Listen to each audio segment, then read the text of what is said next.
Hello, everyone. I'm pleased you're able to join us for today's Ask the Experts presentation sponsored by Qualmark. I am Gail Eckert, Director of Marketing, and I'll be your moderator for today.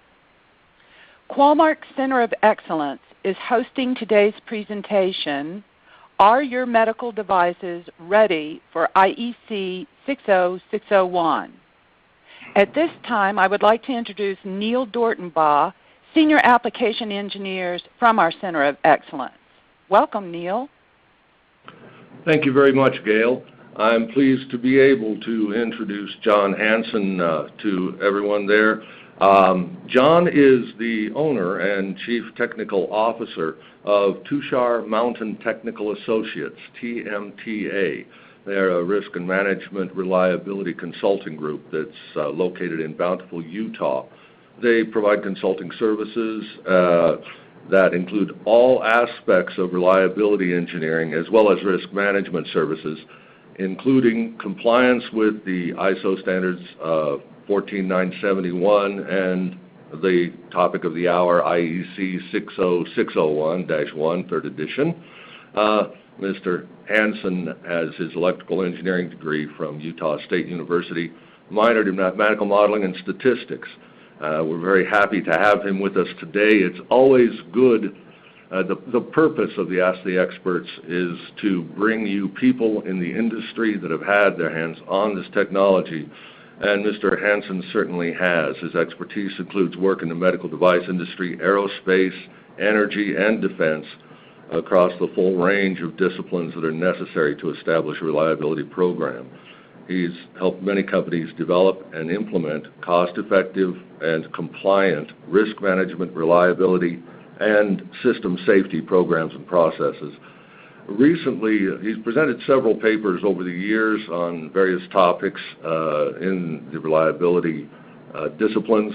Most recently at RAMS, he presented a paper, Accelerated Testing in the Medical Device Industry, and also hosted a tutorial on building a cost-effective reliability program at RAMS, and spoken at ARS in the past as well. So we're happy to have John with us today, and with that, John, take it away. Thank you. I'm happy to be here. This will be a fun presentation. The presentation summary, we are going to talk a lot about IEC 60601 3rd edition and some of the requirements in that regulatory publication. We obviously cannot go through in detail all the things that are required to comply with 3rd edition. But I will say that there are many, many new requirements in the 3rd edition that are somewhat problematic for companies to deal with if they continue to use the same approach that they have used in the past. Specifically, 3rd edition requires the use of ISO 14971, which focuses on risk management in the medical device industry and specifically focuses on residual risk. One of the other changes in the IEC 60601 3rd edition is this, where in the past many times we have been asked by test to show compliance with a particular requirement. Now we are also asked to not only show compliance, but to understand what the residual risk of that requirement is, even though we pass the test. Some of these items make it very clear that there is the need for some kind of testing to show what our residual risk is. The testing, if we use just normal environments, can be very, very time-consuming and can delay our ability to get our product to market. One of the things that we have found is that through the use of accelerated test, we can speed up that process of showing compliance and understanding what the residual risk will be. That's what we'll focus on today. We'll focus specifically on two aspects of accelerated test, the first being halt testing and how it can be used in this application. We'll also focus a bit on HAS testing, highly accelerated stress screen. We will mention highly accelerated stress test, and there is a use for that. We will not concentrate or spend much time on HAST today. So, risk management. What do we mean when we talk about risk management? Risk management is simply the process of looking at, understanding what risks are involved in our medical devices, understanding the cause of those risks or potential hazards, understanding how likely they are to occur, taking whatever action is appropriate to mitigate that risk, and then verifying that we have in fact mitigated the risk to the point that we believe we have. The bottom line of doing this risk assessment is understanding what the residual risk of a product will be. Now, what do I mean when I say residual risk? Residual risk is that risk that still remains after all our mitigating actions have been taken. The premise here is that we cannot, for the most part, completely eliminate risk. It just doesn't happen. But to understand what level of risk we do have remaining is important. It allows us as medical device manufacturers to make informed decisions as to whether or not our product is safe, is effective, whether or not we can accept the residual risk that remains. So accelerated tests can play a critical role here in helping us understand what the risks are, to help us ensure that we have a robust design, to help us ensure that we have taken those actions that we think we have taken, and to, just as importantly, show compliance to the regulatory bodies as far as our meeting the requirements. So compliance with 60601 3rd edition will soon be required for all medical devices. In July of this year, it will be required across the board for devices in the United States. It's already required for medical devices in other parts of the world. So this is something that has become a reality for all of us. I suspect that we have all felt somewhat the pain of complying with this requirement. So medical device risk management requirements we have talked about briefly, but it includes risk identification, risk evaluation, risk mitigation verification. So the question then becomes, how can we make sure we have identified the risks? How can we evaluate the risks? How can we mitigate those risks? How can we show that we have mitigated those risks? That will be the focus of what we talk about. So let's talk first about identifying risk.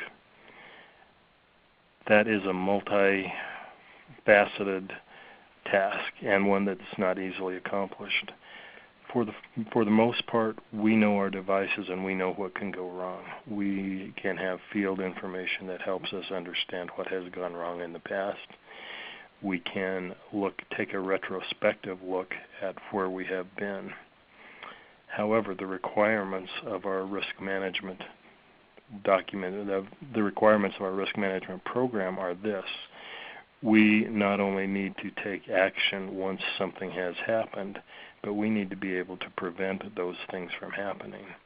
We need to be able, through the design process, to eliminate, if possible, and mitigate, if we can eliminate, those risks associated with the use of our equipment. HALT can be used in this process, and we'll go into a little more detail about how we can do that. But some of the things we can do with HALT are ensure that we have a robust design. It can also help us identify risk, especially those risks that are related to failures of equipment. And we can use HALT to help evaluate risk mitigation. And it also enables risk mitigation verification. Now, I don't mean to suggest that HALT is the answer to all of IEC 60601 3rd edition requirements. It's not. It's a very robust regulation that we need to comply with. But the point that I want to make today is that HALT and HASS can be a very effective methodology in mitigating those risks and in completing the requirements of our risk management system. So how has HALT been used in the past? That's a very wide there's been a very wide spectrum of use. HALT has been used in post-market surveillance for problem identification and analysis, for risk evaluation, for corrective action evaluation, and corrective action effectiveness verification, all of which are requirements of a risk management system. So what are the test types that we could use? What are the things that we'll talk about? HALT, HAST, HASS, and HASSA. We'll talk about HALT and HASS today, and we'll talk a little bit about HASSA. We'll touch very briefly on HAST. So what do I mean when I say that HALT can be used for design robustness? One of the examples that one of the best ways to look at this is an understanding of what causes failures. We have a product strength that is designed into our product through the design process. It has its technological limitations. It has all those things that we have done to build a design, to build a piece of equipment that will work very well. But this product has a specific strength, and that strength typically can be shown by a distribution, as you would see on the left-hand side of the screen. We also have field stresses that will be applied to our product. What do I mean by field stresses? It may be that a device is used in a mobile application and get bounced around a lot. It may be that our device is used in another environment that creates stresses on our product. We will have, with every product, field stresses that will be applied to our product. So the question then becomes, where do failures occur?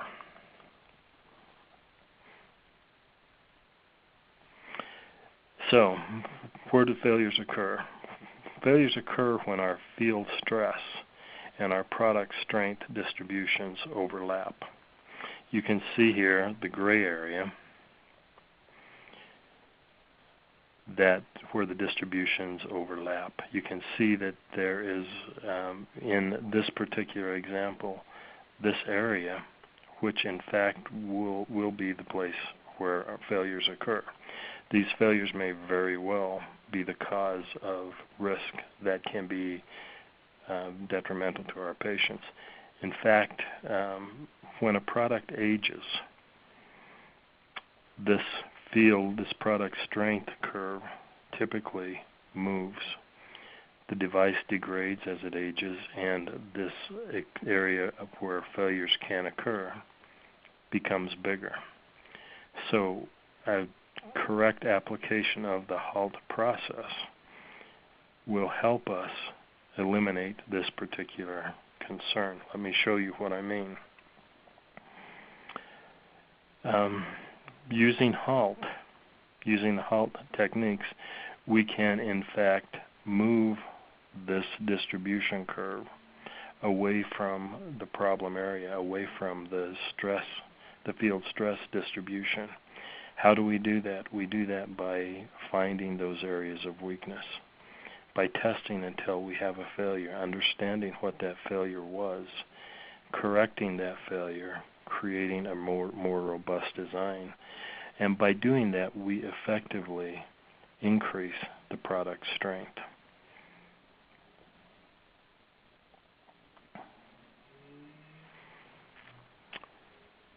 So, what do we find out? I'm assuming that we have at least some understanding of the HALT process. I will go over some things very briefly here to make sure that we understand, but I will not spend a lot of time on defining HALT. HALT is simply an acronym that stands for Highly Accelerated Life Test. In order to do a HALT test, we specifically we set out to break our product. I'll just be blunt. We take a product and we set out to break that product.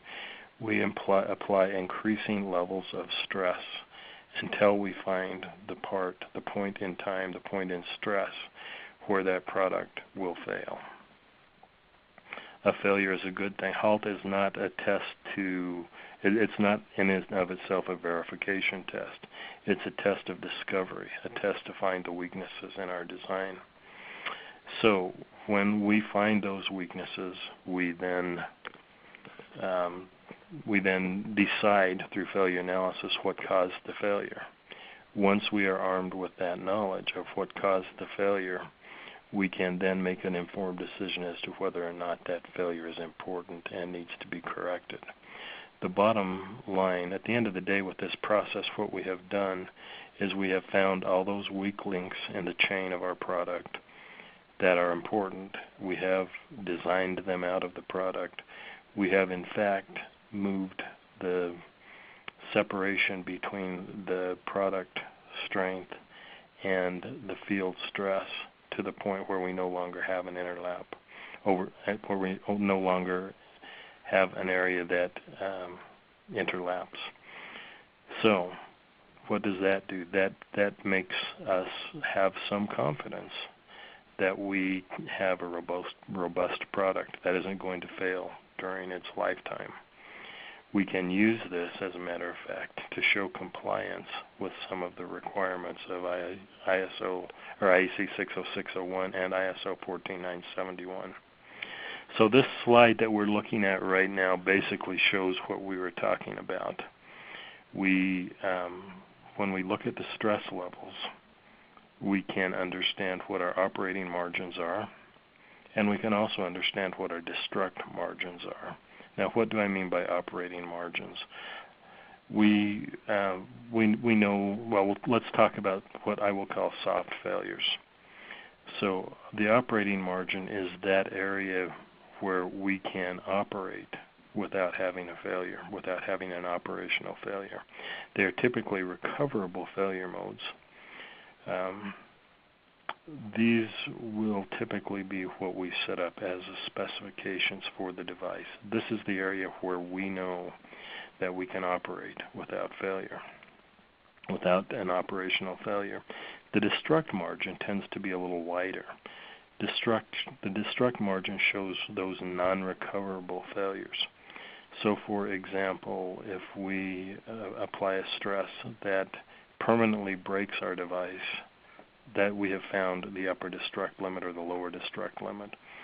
If we find that area where we have a recoverable failure, we're typically finding the operating margin.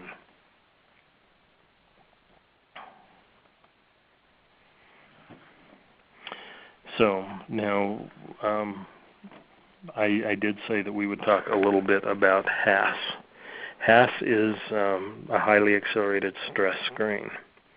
When we apply a HALT test, when we do a highly accelerated life test, we are basically characterizing our equipment. We're characterizing its strengths. We know its weaknesses. We know at the end of the test what our design margin truly is. With the HASS process, what we want to do is eliminate those weak links that come from a process, not necessarily a design, but a process. HALT is aimed at creating a robust design. HASS is aimed at ensuring that that robust design is what's delivered to our customers. The HALT process is an applied stress that is within that is beyond the operating limits, but below the destruct limit, that will help us precipitate infant failure rates or latent defects. If there is anything that is, if there's any weakness that has come from our production process, we want to find that. So that's what we're trying to do with the HASS process. There's something else that I should talk about here in the HASS development, and that is a proof of screen. So what do we want to do with the proof of screen? We want to first make sure that we do no harm. One of the questions that always seems to come up when we talk about HASS is this: how much life am I taking out of my product? The answer to that question is simply that we are not taking life out of our product. We are applying a stress that is within the limits of the device, and we are only hurting those devices that have a latent defect that would create a failure in the future. So that's what we're trying to do. So, but how do we prove that we do that? How do we prove that our screen is effective? First, we want to do no harm. We prove that it will not hurt our equipment. And then the second thing we want to look at is, did it work? So, how do we do this? First, we go through, we set up our HASS screen based on what we have talked about here. With our HALT process, have understood the upper destruct limit and the lower destruct limit. We want to back off from those limits and create a screen that will precipitate latent defects. So somewhere between the lower destruct limit and the upper destruct limit is where we want to be. Typically, when we're doing our HALT process, we will find a vibration destruct limit, we will find a temperature destruct limit, and we back off from those. We back off a certain percentage. I know that Qualmark has developed some guidelines as far as how far they believe that we should back off. I will, and Neil, I'm going to toss this over to you for just a second and let you talk about the stress limits and what your recommendations are. I think that would be appropriate now. Okay, very briefly, for folks who may not be familiar, when we're doing a proof of screen and verifying the safety of the screen, setting up those limits in the first place, we have what we call the 80-50 rule. And that is that we set our thermal limits to 80% of the original thermal span, the operating span that we found in HALT. And we set our vibration limit to 50% of the destruct vibration limit found in HALT. And when we're setting up precipitation and detection screens as separate portions, we use that same rule, except that the precipitation screen is based on destruct limits and the detection screen is based on operating limits found in HALT. Yeah, now one point, and Neil, if you'd stay on for just a second, one point that I wanted to bring up here is that is just a starting point. We may have to make corrections as we go based on what we find. Could you talk to that for just a second? Sure, and as you have on the slide there, the key part of the safety portion of proof of screen is to run that screen multiple times on known good units, multiple being 20 to 50 times. And if you can go 20 times without failing good products in the relatively small sample that you'll have for proof of screen, then you have a high confidence level that running one time through that screen is not going to take more than 1/20th of the life out of the product, assuming worst case where we would have had failures at the 21st pass through the proof of screen process.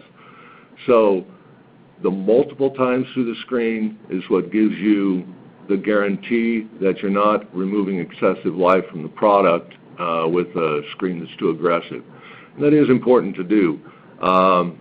Thermally, we do not do a lot of fatigue. The failures we find thermally are due to just simply operation at extreme temperatures, but they're not due to fatigue due to thermal. Vibration, on the other hand, is cumulative fatigue, And that's one of the reasons that it's guard banded by 50%, where the thermal is only guard banded down to 80%.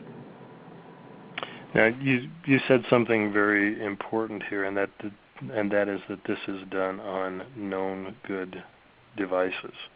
One of the other issues that I wanted to talk about very briefly here is the effectiveness of the screen and how we show the effectiveness of the screen. That becomes a slightly more difficult question. The question that we are asking is, can we in fact eliminate those failures that would have occurred in the early part of the life through this process? And how do we do that? One of the ways that I have seen as very effective to do this is in effect a fault insertion. Now, how do you insert it? Go ahead.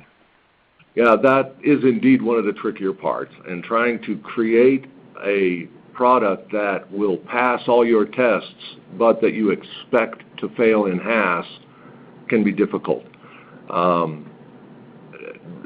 Some of the ways we've found around it are some of the ways we deal with it, and you can certainly say if this works for you as well. Often we're working with a product where there may be some units that have been in the hands of users in a beta phase, and we have some things that people have said have failed. But when they're put on the bench, there's no failure there. So we have a few NDF units that we can work with. Those are excellent to put into the screen for two reasons. One, if they do not fail in one screen, then you leave them and use them for the life portion of the screen to see if they fail at all as you go through the 20 times through the screen. So you can find out, gee, if it took 4 passes for this one to fail, then maybe my screen's not tough enough. Or if I go 20 passes through, then this was indeed a good unit that didn't have any defects in it. But it gives you another data point that way. Another thing to do is to look back at what you did in HALT. You found failures in HALT and eliminated them. If you have units that do not have those corrections in them, you can use those to run through the proof of screen process effectiveness and see if they fail in your HASS screen. Right. And one of the things that has become apparent in the companies that I have worked with is that there is, whenever we go into a HASS screen, there has usually been a reason that we wanted to do that HASS screen, and that reason typically is that there have been infantile failures as the product has been delivered to the field. Now, one of the effective ways of proving the effectiveness of this screen is to take those devices that are exactly the same as what has been failing, to run them through the HASS screen and the HASS proof of screen and compare the failure rate that you're getting from your HASS screen to that you were experiencing in previous production. Now, this obviously assumes that there had been a previous production, and that gives you a leg up if you have something to compare to. If not, then certainly the things we learned in HALT are very important. Yeah, another thing to remember about HASS is that it is a living process, and if you can, if you have the time in the units, it's good to push to the 50 times through proof of screen side so that you can create a screen that you know is somewhat aggressive and make it a 5-cycle screen and then tune it in production so that you can see, are my failures all happening in the first or second pass through, or are they happening in the third, fourth, and fifth pass through? And based on that, make adjustments to the screen in time. Thank you. So I wanted to talk really briefly about an example that a real-life example where HASS and also HALT have been used. This is a post-market example. This is specific to an IGBT that was failing. You can see the failure characteristics here. Now, I have intentionally taken some of the identifying features from this. I am presenting what I can present. Some of the other information associated with this particular example are confidential. We can talk around that. We can actually look at what happened. But you will see here. Yeah, go ahead. I don't know if others are as ignorant as I am. Can you tell me what IGBT is? An IGBT is a power transistor. It's thank you. It's a type of a power transistor. So it's used in high power applications. So in this particular example, we were having failures early in the life of this product, and then it would go away. As you look at the failure rate, this is basically a bathtub curve of the failure rate. So you can see that there were initially high failures and then a vastly improved reliability of that failure after the device aged. The question became, what's going on? An examination of the design did not reveal any potential overstresses. It didn't reveal anything that would lead us to believe that we had anything but a bad device. So it was something that was a bit of a mystery.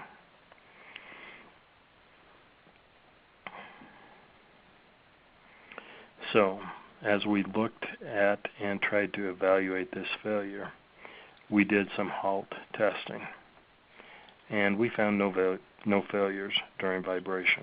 We just could not get this to fail in a vibration scenario. We could not fatigue this device to where it was failing. That's where we thought the problem was, by the way, is in vibration.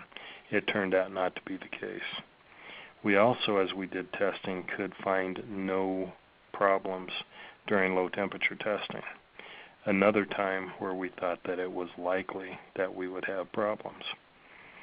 And in temperature cycling, when we were within specifications, we also found no failures. However, when we had high temperature, which also resulted in a higher than normal current, we had failures. And when we did thermal shock, we also found failures. Now, the next step obviously was to look at those, to do a failure analysis of those failures that we did have. And what we found was interesting.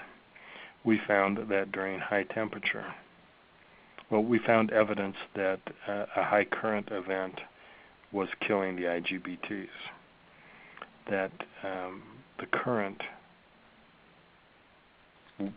turned out to be higher than expected when the temperature became elevated. A more in-depth analysis showed a problem internal to the device itself that allowed for a high resistance path whenever the temperature went up. The high resistance path generated the higher than expected current, and suddenly, although we were not seeing this in a design analysis or in any of the other things that we would have expected, we saw a scenario where we were actually overstressing that device. Now, we thought to ourselves, okay, but we also see the failures in thermal shock. What's going on there? It turned out that we actually had two issues. These issues came to light during the failure analysis. The first, as I described, was a high resistance that created a current overstress. The second scenario was a production weakness, basically a difference in the coefficients of expansion internal to the IGBT that would, as we went through thermal shock, precipitate a failure. Not an overstress failure in this case, but natural mechanical failure of internal connections. So we found two failure modes during our halt testing. It would not have been possible, I believe, to find these failures in another way. We could have found. Go ahead. I'm sorry, John. When you say thermal shock, is that the air-to-air shock, or is that the rapid thermal we refer to that's done in a halt chamber or in a HASS? I'm speaking of, in this case, we found that in the rapid thermal changes done in a halt chamber. Thank you. So, yeah.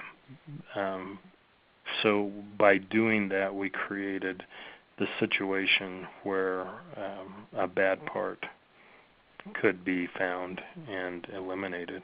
Not every part was bad. About 1 in 100 turned out to have a problem with thermal shock. Not every part was bad during the high temperature and high current during the high temperature testing in a halt chamber, but enough were bad that it created a situation that we could not find during design analysis. We could with internal examination, internal failure analysis, see that we were having a thermal overstress. We could see that we were having mechanical failures, but we did not understand that fully until we actually were able to identify and recreate those failures in a thermal chamber. Now, I will add that with this particular device, the consequences of the failure were pretty dramatic. This was used in a life-sustaining piece of medical equipment, and a failure during operation certainly put the patient at risk. The consequences and severity of this risk were life-threatening. So even one failure was too much. The test that we did took, we probably spent a month in trying to analyze the failure. When we went to halt testing, we found this scenario in 2 days. We found the failures in 2 days, another few days of failure analysis, and then we had the information that we needed to go back to the supplier of the IGBT and to correct the problem, working with them. But then came the question, how do we now verify with this new design change and with everything that we have done, how do we verify that we have eliminated that problem? Well, HALT allowed us to, we could show through our HALT process that we were no longer getting the failures at the same temperatures and vibration, at the same environmental test standards. That was important. That showed that we had, at least on the surface, corrected that design. However, we felt that we needed to take this a step further. So we wanted to look at some of the changes over the long term. We were confident that we had made the design robust. We were confident that it was a long-term solution, but we needed to be able to show that.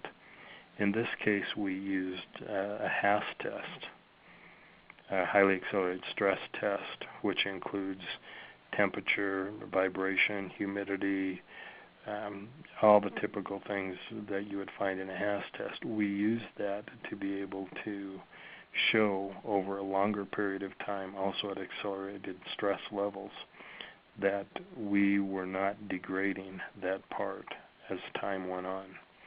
We ended up being able to show several thousand hours worth of field data without a failure to correct and have some confidence that we had in fact corrected that problem.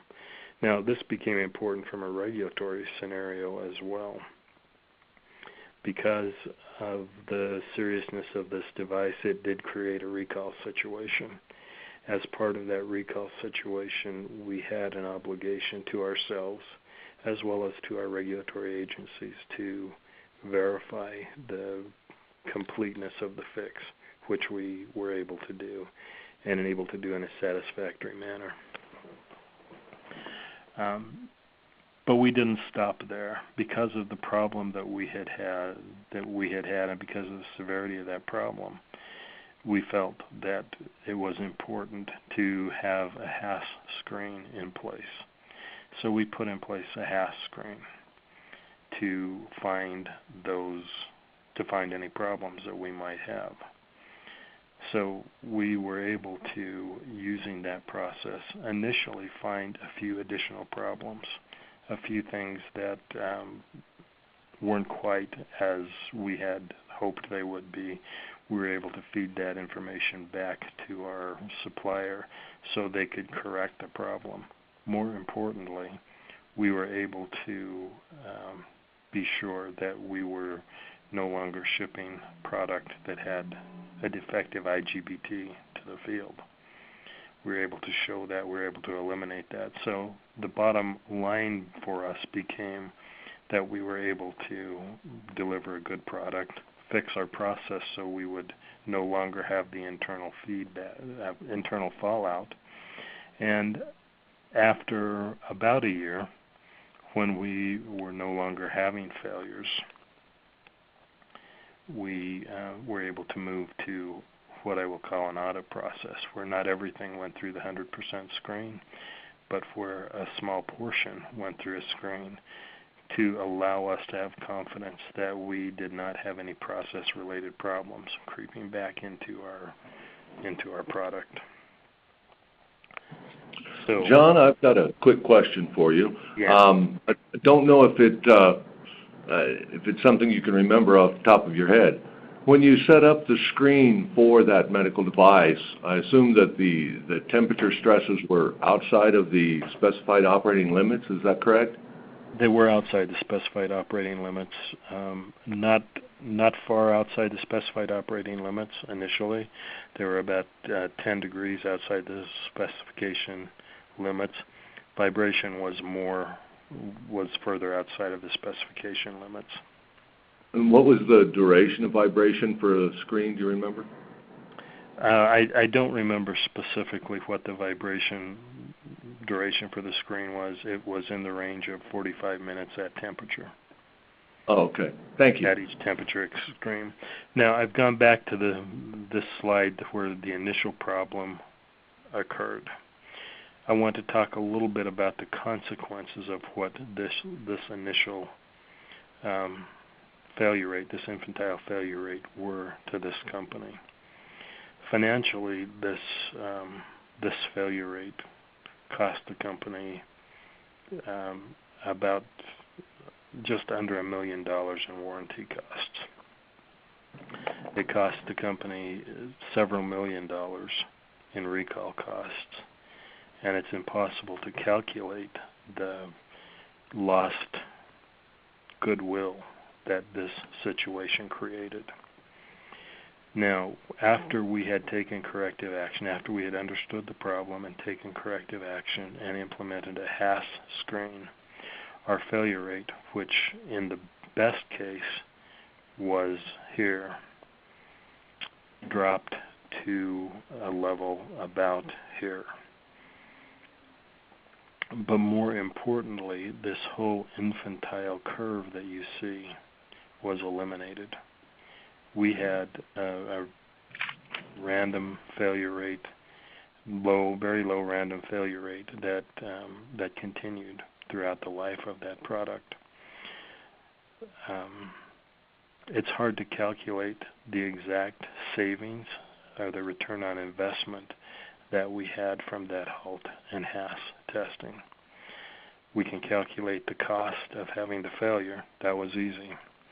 We can show the difference in what it used to be and what it is today. That's fairly easy. So you can calculate a return on investment. You can know that there's a return on investment. But to me, the most important thing, the most important aspect is this, that when the failure rate looked like this, 2 times someone died because of this device failing. When we fixed the problem, that risk went away. That's the whole emphasis behind 60601 compliance. That's the whole reason to do some of these things, to save money, to save lives, to meet our regulatory requirements. So that's pretty much what I wanted to talk about today. If there are any questions, I'd be happy to address them. Yes, Thank you, John. Can I show accelerated test techniques to show compliance with all testing required by 3rd edition? There are some specific tests required by 3rd edition that require you to show various aspects of your design. For example, the insulation on a wire, the separation. So the answer to that is no, not everything. You can't use accelerated test to meet all the requirements of the 3rd edition standard. However, you can use and should use accelerated test, in my opinion, to show and to help understand the residual risk that you have remaining in your design after you have complied with the standard. For example, let me give you an example. One of the requirements in 3rd edition is to look at electrical safety. So there are specific standards that you have to test to in order to verify that you have met those electrical safety requirements. They're very well laid out. They're very, very standard. You need to apply X level of stress to the device, and you need to see if it fails. If you didn't fail, then you're fine. That's where 2nd edition basically stopped. 3rd edition, however, requires you to apply risk management standards. And so the question not only becomes, did you pass the test? The question also becomes, how likely are you to have a failure related to this particular test, even though you passed the test? In other words, how much design margin do you really have in your design? So that's where the real value of accelerated test in complying with the 3rd edition comes into play. It allows you to answer the question, how much residual risk? Now, there's a very innocuous statement in most of the standards and most of the write-up regarding 3rd edition, and basically it says, meet the standard, define the residual risk, analyze the residual risk, and then it says compliance is checked by examination of the risk management file. So what the behavior that this standard is intending to emphasize is this: understand your product, understand your design margins, understand how likely you are to fail. It's no longer just good enough to pass the test. You need to understand how likely you are to have a failure, especially for those failure instances that are whose severity would create a serious injury or be life-threatening. Okay, great. Another question for you, John, is this company seems to have a good handle on halting for PCBAs, but the medical device has other modules such as mechanical components, gas parts, and so on. Can you discuss any HALT has applicability there? If you define HALT and HAS as strictly stresses related, environmental stresses, then it's very effective for electronic equipment. But I would like, and I would suggest that we can expand the definition of HALT in some scenarios to be the application of any stress that can create failures. And if you expand it in that area, then there's certainly some applications in mechanical devices as well. For example, the automotive industry, as they are verifying new pieces of equipment, have come up with the stresses that equipment would see, non-environmental stresses, to apply to that part in order to precipitate failures and in order to ensure design robustness. There are applications of that in electronics as well.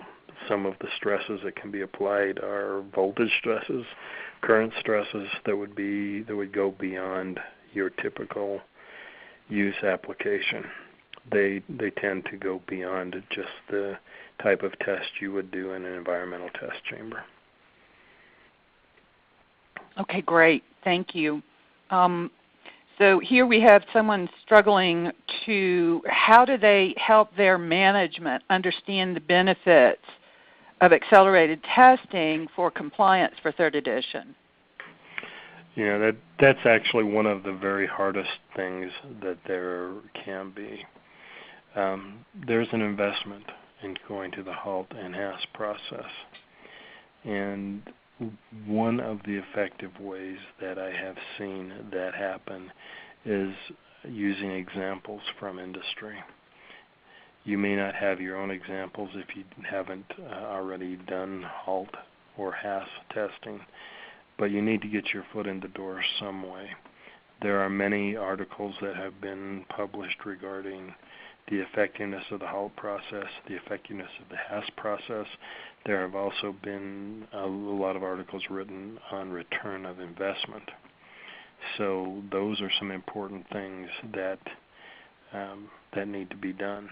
The bottom line, however, is that you need to be able to articulate what you want to do to a management representative, to a management team, to help them understand what the problem is, to help them understand how HALT or HAS will help eliminate that problem, and then to help them understand what the return on investment will be.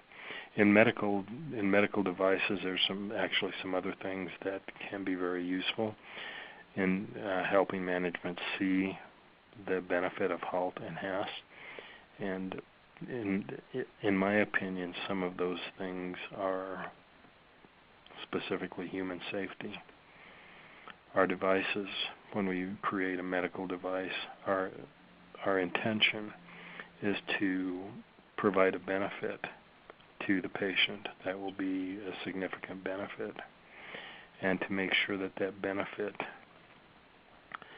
is more than the risk that would be added by the use of that device. One of the ways that you can do that when you're focusing on human safety is to show how much design margin you're adding, how much you're improving the safety. That, in fact, does improve the bottom line for a company. But for a medical device, it's important to be able to understand the safety aspect as well. And I would imagine as a consultant, you are happy to help articulate that information to management? Yes, I would be very happy to do that. Thought I'd get a little plug in there. I don't see any other questions coming in at this point. Just to give you a couple of other minutes, I would like to mention that Qualmark does publish HALT and HAS guidelines. They're separate publications. They are available on our website, qualmark.com/HALT guidelines or /HAS guidelines, depending on what you're looking for. We also offer a white paper that discusses the mathematics behind why HAS does not remove life from a product. So that's also available for you. I believe that's up in our library. That requires a one-time registration.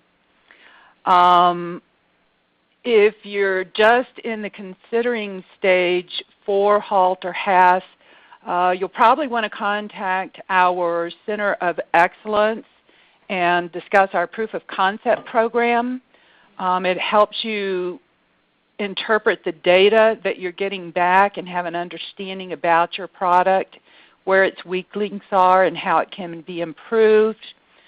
I don't see any other questions coming in, so thank you, Neil, and particularly to John. I know his time has been very busy, so I appreciate you taking the time to present for us today. I would like to Thank you, Gail, for bringing up the point on the Halton-Haas guidelines. I've been in medical in the past, and I know that the careful documentation of every process is more critical in that industry than any others. And these guidelines can be used word for word, if you like, in your own internal documents, or use it as a basis for your own internal documents, so it can help simplify that process of documentation. Okay, and then of course, there's John. I'd like to remind all of you that his reliability and risk management expertise extends beyond the medical device industry, including aerospace, energy, and defense. If you'd like to speak with John, you can email him. I have his email address up on the slide. It's jhansen1106@msn.com. Or just send me an email at events@qualmark.com and I'll put you in touch.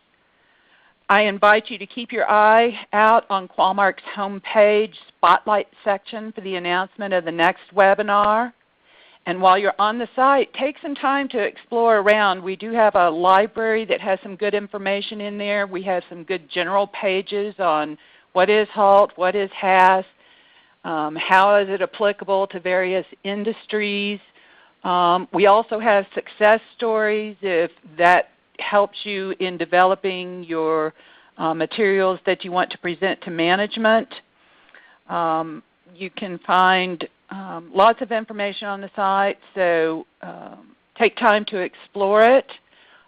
Reach out to John, and I hope you guys gain some valuable information since these standards are going to be mandated for adoption here in July. I think this was a very timely presentation.